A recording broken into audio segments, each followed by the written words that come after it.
আসসালামু আলাইকুম বন্ধুরা, ব্রেকিং নিউজ। গতকাল চট্টগ্রাম বন্দরে নামলো চীনের সবচেয়ে আধুনিক লাইট ট্যাঙ্ক VT5। 40টা ট্যাঙ্ক আগে ছিল আমাদের বহরে, এখন আরও 40টা আসছে। কেন এই ট্যাঙ্ক এতটাই স্পেশাল, কি আছে এতে, আর কিভাবে এটা আমাদের সেনাবাহিনীকে আরও শক্তিশালী করবে, সব জানবেন এই ভিডিওতে। তো চলুন শুরু করা যাক। প্রথমে বুঝি কেন এই ট্যাঙ্ক এত দরকার। বাংলাদেশের জমির বিশ্লেষণ কি? অনেক নদী নালা, কাদামাটি, ব্রিজ, কালভার্ট এবং বর্ষার পানি জমে। ভারী ট্যাঙ্ক এখানে চলতে পারবে না, ব্রিজ ভেঙে যায়, আবার কাদায় আটকে যায়। সেজন্য দরকার লাইট ট্যাঙ্ক বা হালকা কিন্তু শক্তিশালী। 2019 সালে প্রথম 44টা VT ট্যাঙ্ক আসে। পারফরমেন্স দেখে সবাই খুশি হয়, তাই 2024 সালে আরও 44টা অর্ডার করা হয়। এখন সেগুলোই আসছে। মোট হবে তাহলে 88টা, যা দক্ষিণ এশিয়ার সবচেয়ে বড় লাইট ট্যাঙ্ক ফোর্স। এবার দেখি এই ট্যাঙ্কের স্পেশালিটি কি।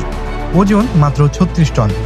অন্যদিকে বড় ট্যাঙ্কগুলো থাকে 50 থেকে 60 টনের, যে কোনো ব্রিজ দিয়ে যেতে পারে, কাদায় আটকে যায় না, দ্রুত মুভমেন্ট করতে সক্ষম।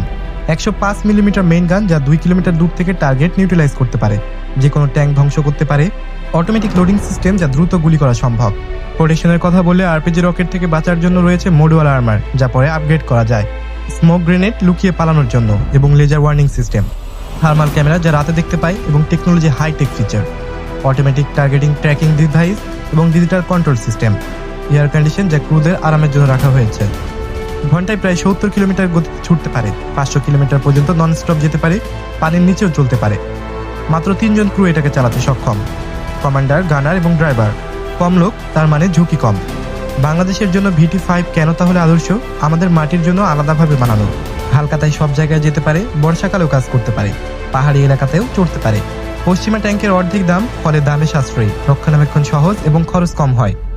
হেলিকপ্টারে ঝুলিয়ে নেওয়া যায়, ফলে দ্রুত মোতায়েন সম্ভব। ট্রেনে করে পাঠানো যায়, যে কোনো জায়গায় পৌঁছাতে পারে। চীন নিজে এটি ব্যবহার করেছে, পাকিস্তানও কিনছে, টেস্টেড এবং ট্রাস্টেড, তার মানে যুদ্ধ প্রমাণিত। নতুন অস্ত্র লাগানো যাবে, তার মানে যে কোনো সময় আপগ্রেড সম্ভব, আরও শক্তিশালী করা যাবে, ভবিষ্যতের জন্য রেডি। তো বন্ধুরা, নতুন VT5 মানে বাংলাদেশ সেনাবাহিনী আরও শক্তিশালী হচ্ছে। 88টা আধুনিক লাইট ট্যাঙ্ক, এটা কোনো ছোট ব্যাপার না। আপনার মতামত কি, কমেন্টে জানান। ভালো লাগলে লাইক করবেন, শেয়ার করবেন এবং সাবস্ক্রাইব করতে ভুলবেন না। পরের ভিডিওতে আরও ডিফেন্স আপডেট নিয়ে দেখা হবে। এতক্ষণ ভালো থাকবেন, সুস্থ থাকবেন। আল্লাহ হাফেজ।